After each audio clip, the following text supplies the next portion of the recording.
Eu sou Jéssica Balbino, eu tenho 32 anos, eu sou de Poços de Caldas, fica no sul de Minas Gerais.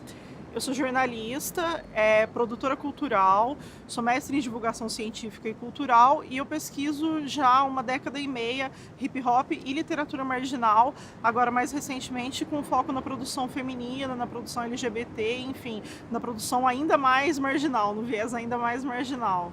Eram só eu e os meus pais em casa, então eu não era assim, eu era uma criança que eu brincava na rua, tudo, mas eu não tinha irmãos ali em casa, eu não tinha essa convivência, então eu lia muito, né? Eu gostava muito de atividades assim que fossem de livro, enfim, palavra cruzada, sempre gostei muito. E aí eu lembro que uma amiga me emprestou uma coleção que eram os livros do Shakespeare para adolescente. Aí eu encantei, assim, eu gostei muito do Sonho de uma Noite de Verão.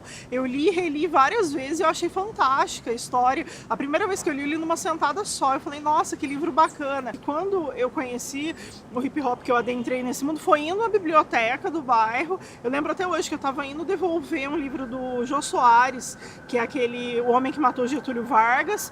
E aí, na volta, eu entrei no poliesportivo e vi o pessoal dançando. Eu não sabia fazer nada dentro do hip hop, nem cantar, nem dançar, nem grafitar, mas eu sabia escrever, eu gostava de conversar, de pesquisar. Falei, é isso que eu quero fazer. E aí, quando eu fui fazer vestibular, eu falei, bom, vou fazer para jornalismo, porque já é uma área que eu gosto, acho que eu vou me dar bem nisso.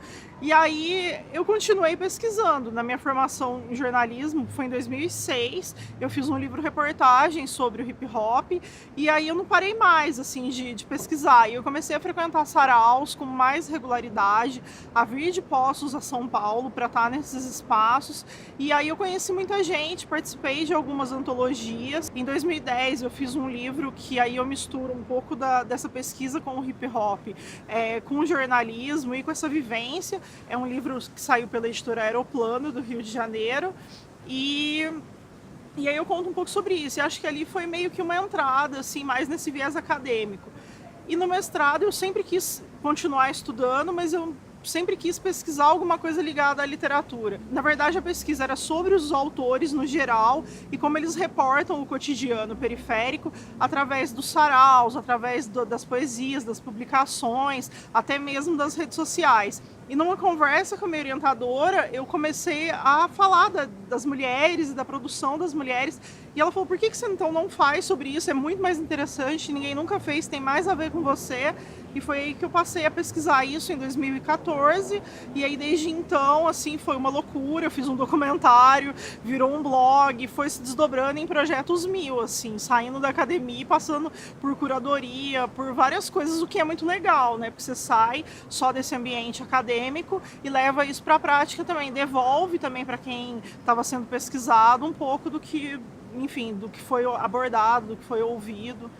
O Margens é um projeto que surgiu durante o mestrado, que, como o programa era divulgação científica e cultural, trabalha-se muito a questão de como tirar as coisas da academia e colocá-las para o mundo de uma maneira mais acessível, né? E aí, pensando sobre isso, eu pensei no que eu poderia fazer.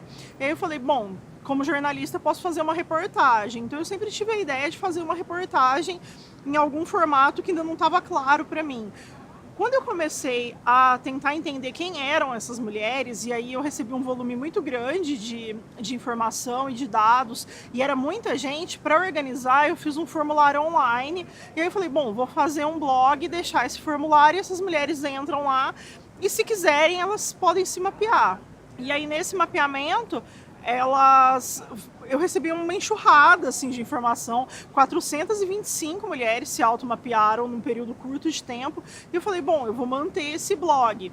E como eu escolhi algumas mulheres para gravar entrevistas com elas para o mestrado, eu filmei essas entrevistas, porque eu falei, bom, já que eu estou aqui, eu vou filmar, e aí esse material em vídeo eu posso usar para, enfim, várias outras coisas, mas a ideia era fazer um vídeo curto.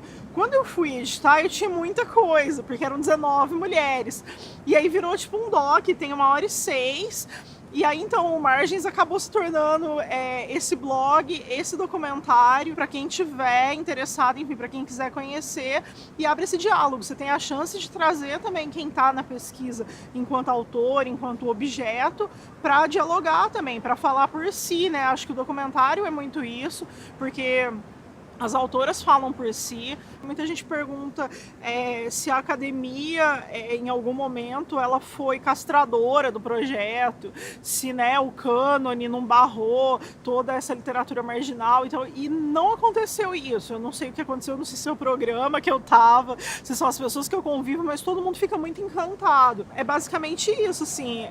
E aí o Margens acabou se tornando isso tudo, assim, né? É difícil até definir ele numa coisa só.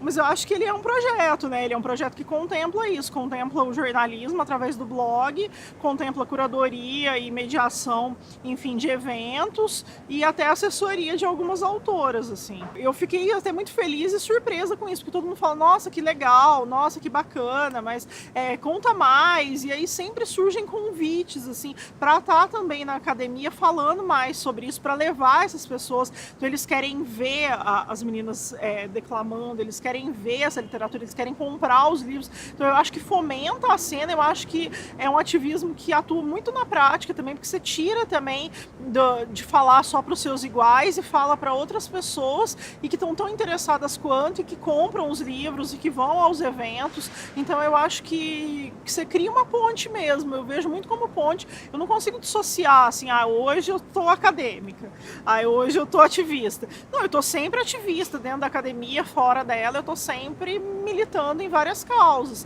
Tanto que quando eu fui fazer o mestrado, eu falei, não quero fazer em outra coisa. Muita gente falava, mas pesquisa tal coisa do jornalismo. Eu falei, não quero, eu quero pesquisar literatura marginal. Se não for, eu não quero fazer.